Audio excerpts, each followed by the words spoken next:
Zach Hutcheson, left side, Queen's University men's volleyball, team captain and reigning OUA gold medal. Zach, thanks for joining us today on the Gold Standard with the playoffs upcoming this weekend. Yeah, no worries. Thanks for having me. You've had sort of an exciting and sort of long-winded journey here to get to where you are as one of the top players here in the OUA. You started off as a local kid here at Holy Cross Secondary School without much recruitment, and then ended up being one of the most effective and overall solid players here in the OUA and in the country. How has this journey kind of been for you to get to sort of the top of where you are here in your final year at Queen's? It's been pretty surreal. I mean, as a kid, I've always came to the Queen's games, obviously, and watched as like a young kid, young volleyball player. Looking up to all those players I used to look up to, like Marcus Trentz and Mike Tomlinson, all those guys.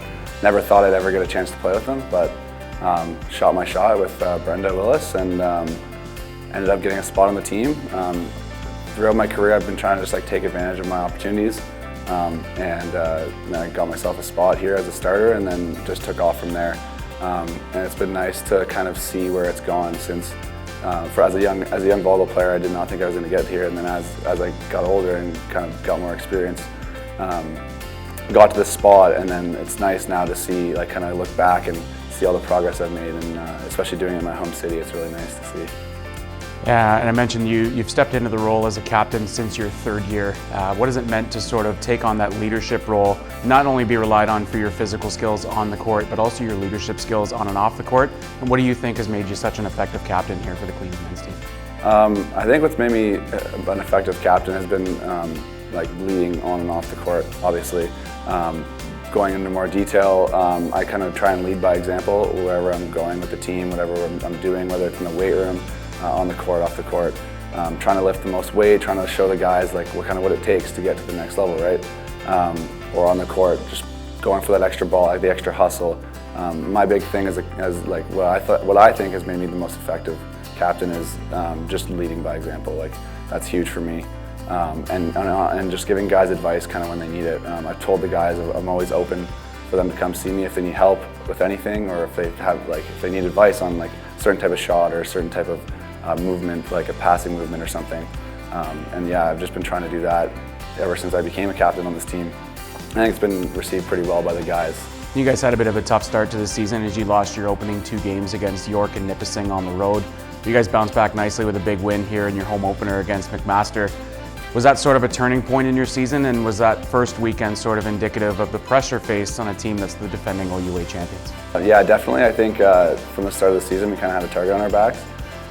Something that a lot of guys on our team have never really had to deal with. Obviously, like, they've won a championship here since 2012. Myself, I've been close, but I hadn't got it before then. So starting a season after that, knowing that we have a target on our backs and every single team's going to play their best volleyball against us because they want to beat us, that's something that was really new to the guys. So obviously it was an adjustment period. Took some tough L's at the start of the season, hit some injury troubles, this and that. But definitely once we got our first home game against Mac, and kind of bounced back into the swing of things, it kind of went up from there, and we've been kind of cruising ever since, so it's been really good to see. And the OUA playoffs get underway this weekend. You guys again are the defending Forsyth Cup champions and will defend your crown starting this weekend here at the Arc against the Windsor Lancers for 8:00 p.m. on Saturday night. What message do you sort of have for the volleyball community here in Kingston if they're planning on trying to come down and catch you guys in action here against Windsor? In terms of a message, I think our team has a pretty solid mentality right now. We're going into the game. We're not expecting to blow these guys out. They're a really good team. Windsor's a team that's always given many teams trouble, especially us. They've got a couple good players, so definitely expect it to be a really good battle. However, we're definitely set on trying to win this game. And I think our mentality going into it is just we need to do what we need to do on our side of the court, and if we take care of that, the game will take care of business. And the playoffs certainly have a different intensity to it than the regular season. What has sort of the approach day-to-day been for you guys? How has it changed now that the playoffs are underway, whether that's on the court or in the weight room to get ready for the playoffs to get started? So normally in the season when we're game planning or practicing, we're game planning for 2 teams, right? We have to play 2 teams in a weekend, so it's a little different. We're kind of doing a little bit of game plan here and there. Practicing isn't as focused in on one team, it's more focused in on ourselves. We're working on little things with our skills, developing those skills. In the weight room, we're working on strength. But when we get close to playoffs, that's where we kind of start going into like the maintenance phase with our weight room stuff. And then on the court, we're focusing in on what do we need to do to beat this team, because we only have one team against us this weekend, and it's Windsor. What are we going to do to break them down? What are we going to do to give ourselves the best advantage we can get to win this game? So I think that's kind of how it's changed since this playoffs kind of run has been started. So a few weeks ago, you were honored here before your last regular season home game here at the Arc, and you were able to celebrate that with your current coach, Gabe DeGroot, former coach, Brenda Willis, as well as your friends and family. What was sort of that experience like for you to sort of see the appreciation from the program as well as the fans, and also be able to do that beside your family? It was pretty amazing. Like I said before, I never expected myself to be in this situation, and going into that night, I was just like thinking of like how fast this time's gone by.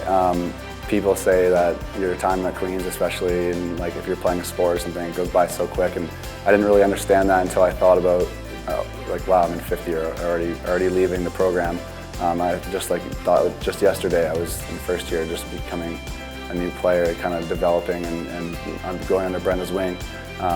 But yeah, it was amazing night. Lots of support from my teammates, from Brenda and Gabe, and my family. I want to thank them all for that, because I couldn't have done it without them.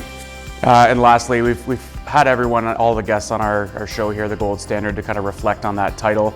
Everyone seems to have a different interpretation. What does it mean to you as the team captain, on the court, off the court, in the classroom, and maybe in the community as well, of what the Gold Standard means to Zach Hutcheson?